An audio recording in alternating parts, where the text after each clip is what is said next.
But let's talk about one of the big stories we have on our market street, which is the exchange rate and the new AfCFTA. How do we get Nigeria to take a very critical position in the new deal? That was part of the special policy dialogue organized on Monday by a financial derivatives company. And the CEO, Bismarck Rwani, is live to us from our studios at the Nigerian Stock Exchange. It's a very busy time, the final day of the month, so we understand, Mr. Rwani, sparing a few minutes to drive down to the Stock Exchange to join us for this conversation. Good morning.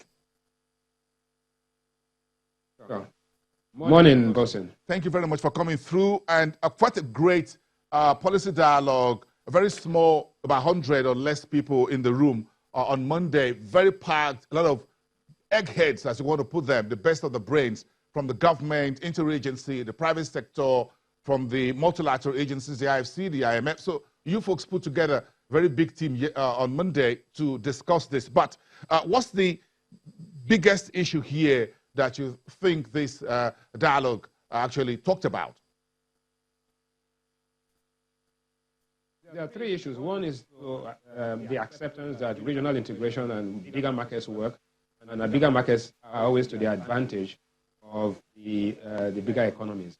So the African Continental Free Trade Area Pact actually is the benefit of Nigeria. Nigeria is a dominant player in ECOWAS and also the largest economy in Africa. Like I said, Nigeria, 1 in 5 Africans are Nigerian, and $1 in every $6 produced GDP in Africa. Having said that, there are certain things that we need to do to ensure that we optimize the opportunity of the growth pact. And those things include structural changes, in some cases, and a review of the foreign exchange regime we had. Luckily, the central bank was very clear that they are not against a unified exchange rate. And as far as they're concerned, the effective exchange rates in Nigeria are unified, in the sense that if you take the carrying cost of a dollar that is sold at 3.45 for 3 months forward, it gives you about the same price as the IE window. So I think investors were comforted with the fact that the central bank was not negative about the review of the foreign exchange system, but actually open. The other issue was, if you are going into regional free trade, then it means that Nigeria has to begin to ease up on the protectionist mode, so that instead of banning and prohibiting, those things we have to dismantle them over time. Not immediately, but we have to dismantle them. Change the mindset. That one is that growth will pick up. 2, trade will pick up. 3, the foreign exchange regime will be standardized and harmonized into a unified rate. And 4, we will have to start beginning to understand that prohibition is not going to be interest. As a matter of fact, Nigerian companies have to be much more competitive. That way, this place can be the base. It can be the base of economic activity from which we will produce and deliver across the sub-region. What analysis for Nigeria here in terms of our strengths, weaknesses, opportunities, and threats? What are your takeaways in terms of where our strength really lies under the new arrangement, and how quickly do we need to ramp up all the things that we need to do moving forward? Look, let's take an example. If you bought a car, a Toyota car from Japan today, you would pay 75% on duty and levy, right? And that will cost you, a Toyota Corolla will cost you about 24 or 25 million naira. If that car is bought from the Toyota factory in South Africa, under the new arrangement, you will find that the duty is only 5%, or in fact, it's going to be reduced to 0. So that car, the same Toyota car that is manufactured in South Africa, will cost me maybe 5 million naira, while the one that you manufactured in Japan will cost you 25 million naira. It's a no-brainer. You can do that. But what are the other things that we, Nigeria, have to produce to ensure that we are not just allowing other African countries, rules of origin, to actually dump into our economy? So I think quite clear that there are some big advantages where we need to change things. Right now we are exporting oil, LNG, soybean, cocoa, and sesame seed. We have to go beyond that. We now have to manufacture some products, light manufacturing, like Nestle, Cadbury,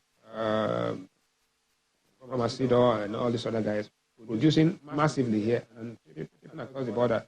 We'll create jobs and actually alter the terms of trade in our favor. I think that, having said that, I cannot see how the Nigerian economy is not going to grow much more rapidly because of the African trade.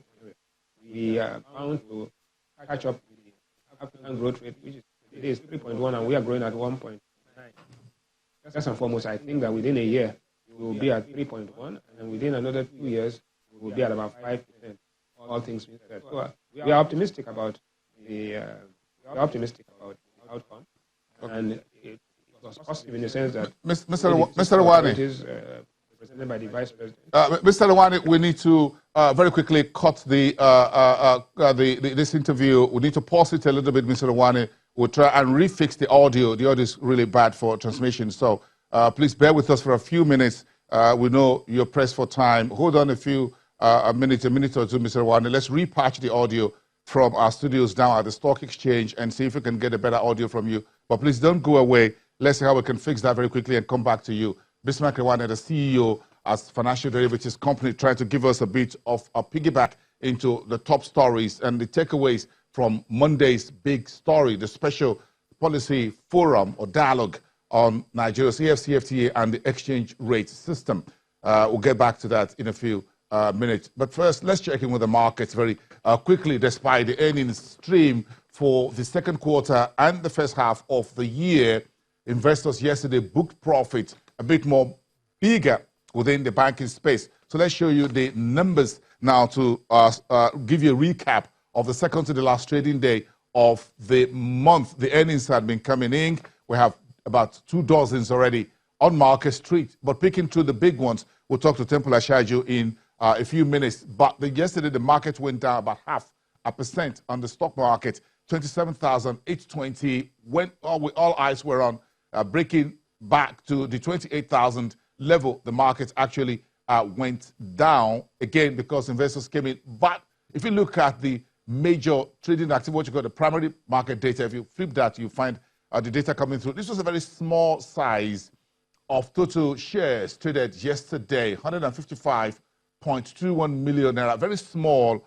much below our daily average of between 200 and 250 million shares. In naira value, yes, but in terms of deals or transactions, that was a little bit consistent with our daily number of deals or transactions. So our investors were booking profit, largely speaking, and the next page gives you a better picture of what I'm talking about.